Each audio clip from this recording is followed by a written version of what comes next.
Tonight, new details about a murder case in Mobile involving an off-duty police officer. Police say former Prichard officer Jonathan Murphy had been drinking liquor and beer when he shot and killed Larry Antoine Taylor Monday night. Prosecutors charged Murphy with murder. Prichard fired him the next day. Tonight, Murphy's attorney says the former officer was being attacked and in fear of his life when he pulled the trigger. New court records shed light on the bad blood between former Prichard police officer Jonathan Murphy and Larry Antoine Taylor that ultimately led, police say, to Murphy murdering Taylor. According to the search affidavit, a month ago, Murphy, who lived in the apartment below Taylor, called police on Taylor reporting a domestic violence incident. 5 days ago, the affidavit states, Taylor's girlfriend came to Murphy's apartment for help, and ever since then, Taylor had been threatening to kill Murphy.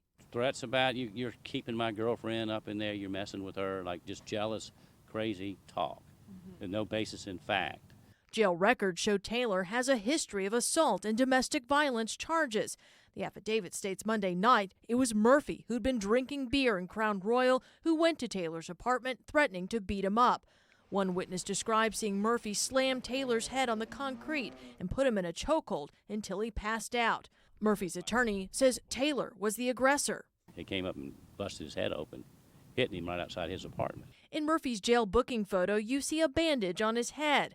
At some point during the fight, the affidavit states Taylor ran away to his apartment. Murphy retrieved his gun his fiancée had taken during the scuffle, aimed it at Taylor's upstairs apartment, and fired when Taylor opened the door back up.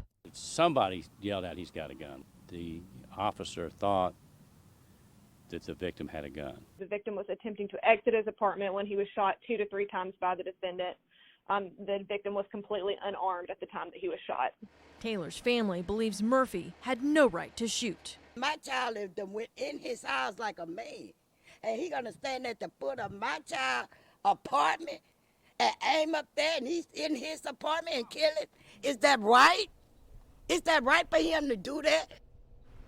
A judge today set Murphy's bond at $200,000 if he makes it. He's not allowed to possess a gun or work as a police officer or in security.